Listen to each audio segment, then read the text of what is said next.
Goeiemôre.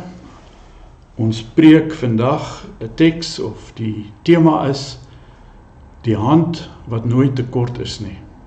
Ons skriflesing kom uit Josua 21 vers 43 tot 45 en ook Jesaja 59 vers 1.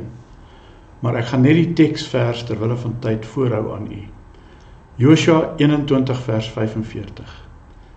Nie een van al die goeie woorde wat die Here met die huis van Israel gespreek het onvervuld gebly nie. Alles het uitgekom. Hulle praat natuurlik hier van Josua. Maar is dit ons elke dag se ervaring? As ons vandag eerlik na onsself kyk, en ons kyk na die wêreld waarin ons lewe, dan beleef ons 'n reuse gaping tussen dit wat ons in die Bybel leer en die beloftes wat God gegee het en wat ons daagliks ervaar. Aan die een kant het ons hierdie ryk, troostvolle beloftes van God in die Bybel. Ons lees van 'n almagtige God wat reeds oorwin het. Ons lees van 'n God wat voorsien. 'n God wat beloof het dat hy elke dag met ons sal wees tot die volëinding van hierdie wêreld. Maar as ons eerlik is vanoggend, dan leef ons eintlik in 'n groot geestelike droogte.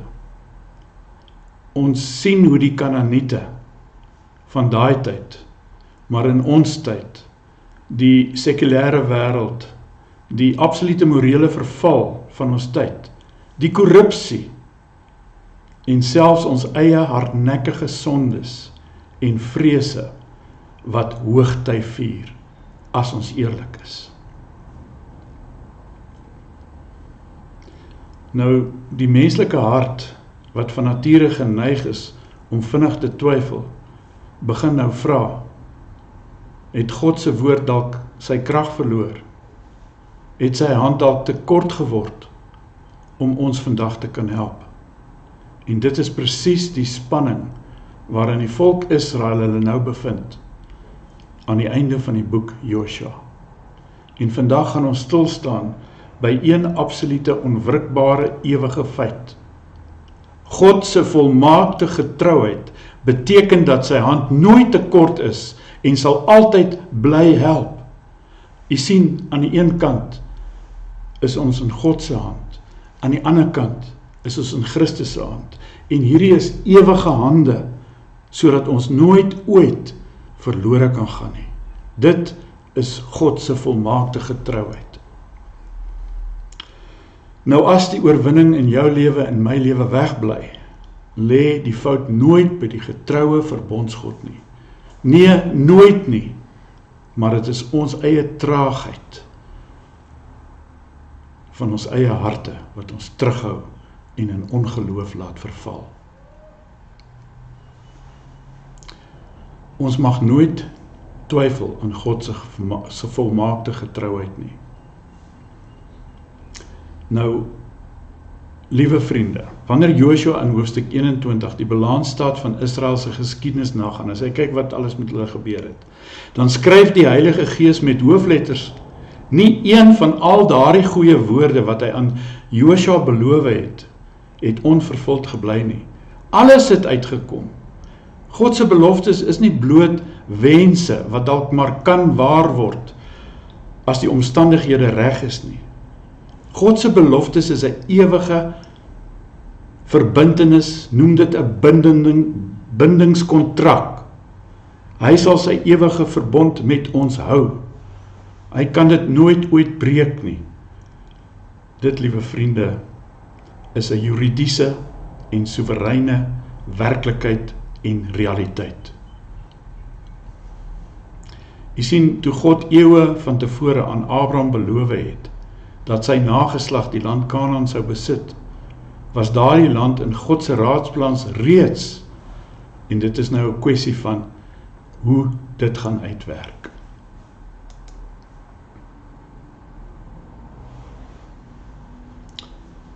Toe Josua en die volk voor die mure van Jericho gestaan het, asook voor die reuse en die eysterwaans van die Kanaaniete, het God nie gewonder of hy die oorwinning kon gee nie.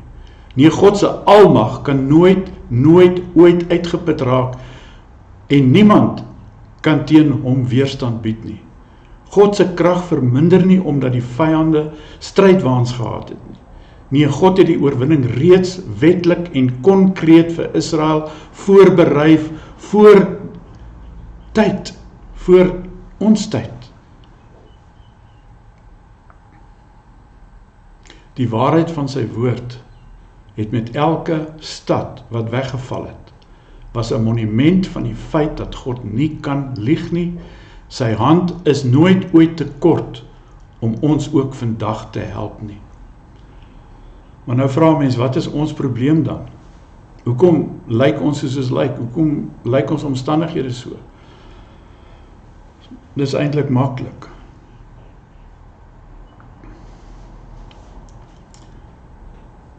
In Jesaja 59 vers 1 lees ons, kyk, die hand van die Here is nie te kort om te help nie.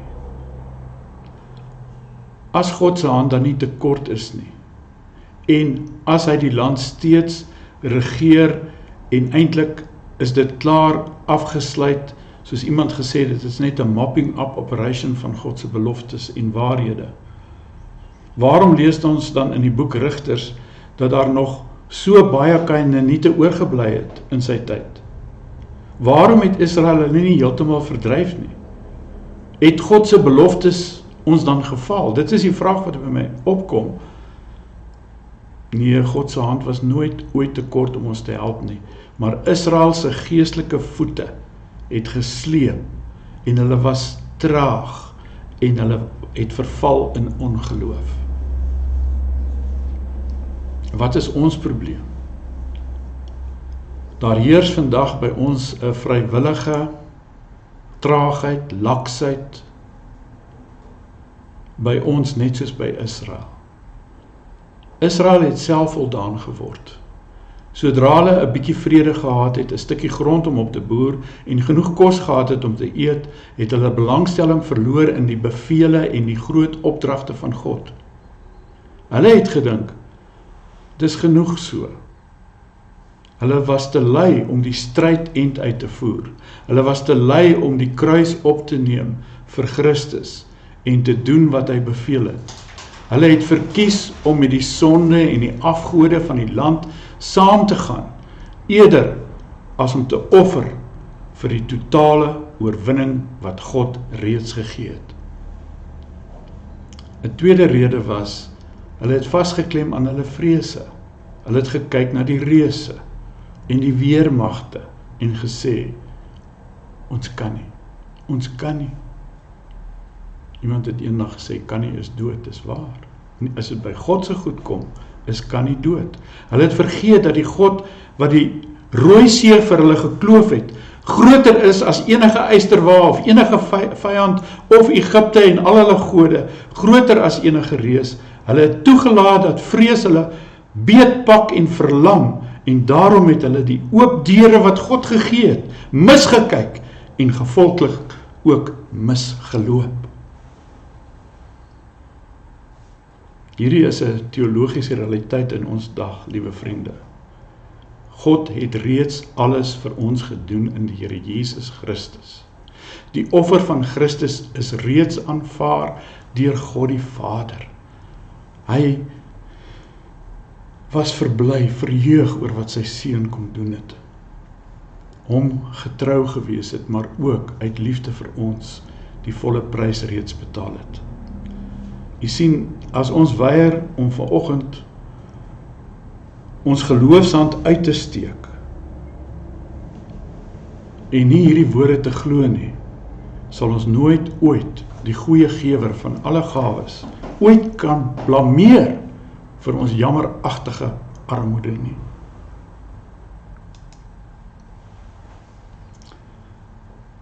Hoe lyk dit vandag in my en jou lewe, in ons persoonlike lewe? Christus het tog aan die kruis die finale en totale oorwinning oor die sonde behaal. Hy het die kop van Satan verwoes op die kruis. Satan is kragteloos gelaat, maar hy gebruik hom nog vandag want hy is soewerein.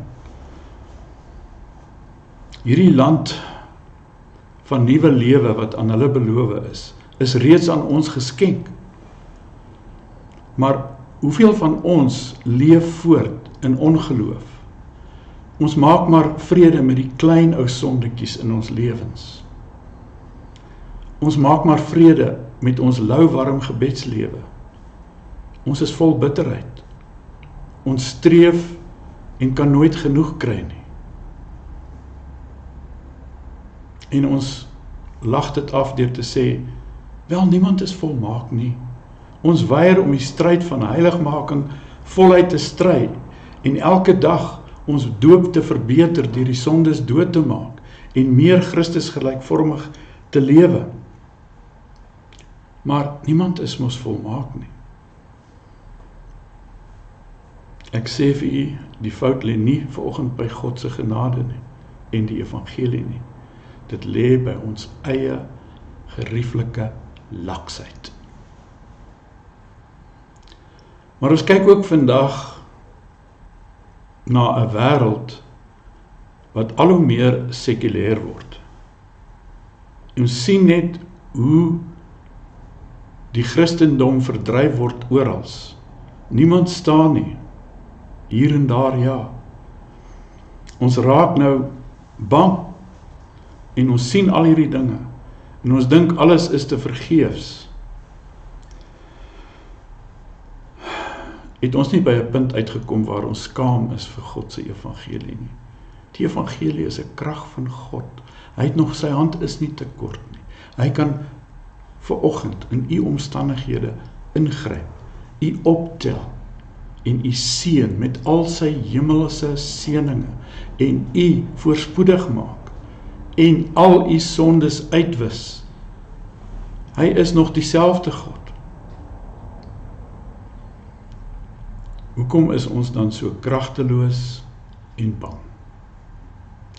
Ek dink ons skaam ons vir hierdie evangelie, wat wel 'n krag van God is.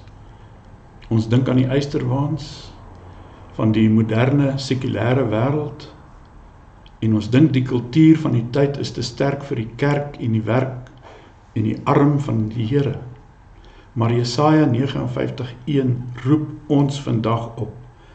Kyk, die hand van die Here is nie te kort om te help nie. Glo dit. Die evangelie het niks van sy krag verloor nie. Die Heilige Gees is nog dieselfde krag wat destyds Jesus uit die dood opgewerk het, beskikbaar om in jou lewe en my lewe ons te laat opstaan in sy krag en te sê, Here, ons glo al u beloftes is reeds waar in die Here Jesus Christus. Maar die vraag is, het jy en ek vandag nog die geloof en die ywer om te loop deur die oop deure wat God gegee het, wat reeds vir ons oopgemaak is. God doen dit. Hy doen dit vir my en vir jou. Ek wil afsluit, liewe vriende, die slotsom van Josua 21:45. Nie een van al die goeie woorde wat die Here met die huis van Israel gespreek het onvervuld gebly nie. Alles het uitgekom. Dit dwing ons vanoggend tot 'n radikale keuse. Dit stroop ons vanoggend van al ons ou flou, jammeragtige verskoningkies. Ons sê ons is die slagoffers van ons tyd. Ons kan nooit vir God die skuld gee nie, mense. Ons kan nooit vir God sê, daar is 'n gebrek aan krag. Of as ons nie deursettingsvermoë het nie, Here, u kan dit nie vir ons gee nie, u arm is nou te kort. Hy is nog dieselfde God. Ou Testament, Nuwe Testament. Sy krag is nog vandag net so effektief soos in daardie tyd. Moenie moedeloos word nie.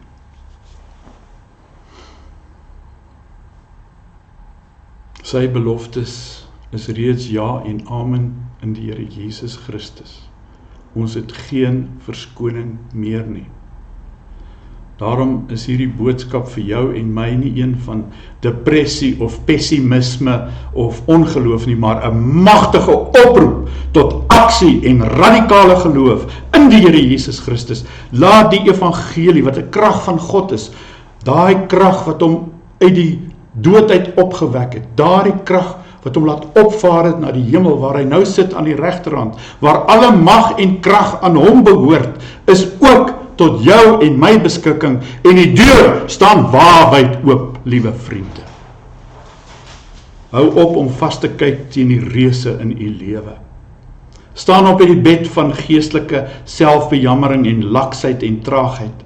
Rig u oë op die almagtige skeppershand van die Here, wat nooit ooit tekort sal wees vir jou en my in die land wat die Here vir ons gegee het nie. Nee, daarvoor is hierdie hande van hom deurboor aan die kruis.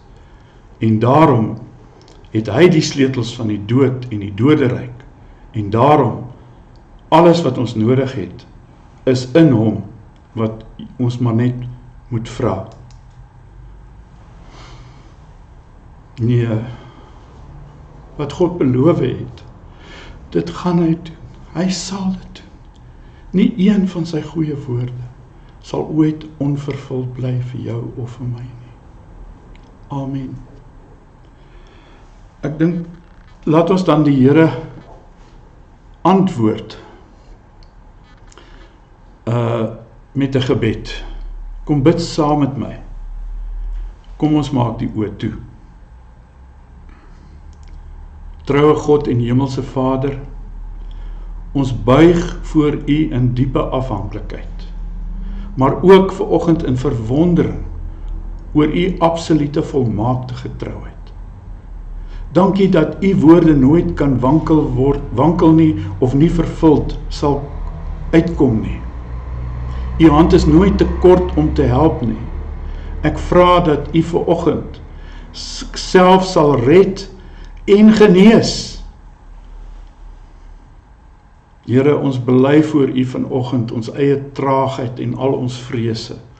Ons bely ons eie ongeloof. Ons bely dat ons so dikwels, so baie van ons dink en selfvoldaan raak, dat ons kompromie maak met die sonde en die vlees en die wêreld en met die duiwel, en dat ons dan bang word vir die uitdagings van ons dag. Vergewe ons dat ons U getrouheid bevraagteken het en in die proses hoogmoedig geword het. Ons bid dan nou dat U ons deur U eie Heilige Gees krag sal opwek uit ons laksheid. Skenk vir ons dan 'n nuwe, vurige ywer vir U koninkryk en kerk en 'n onwrikbare geloof wat net U kan werk, sodat ons al U beloftes sal glo. Laat ons vanoggend hier weggaan met die wete dat die oorwinning in Christus reeds ons in is. En laat ons lewens 'n getuienis wees dat nie een van U goeie woorde ooit na die grond geval het nie. Here, maak ons in ons dag monumente van U genade ter wille van die volgende geslag. Ons vra hierdie dinge in Jesus naam. Nee, in die almagtige naam van Jesus Christus vra ons hierdie dinge om U naams ontwil, Here. Amen.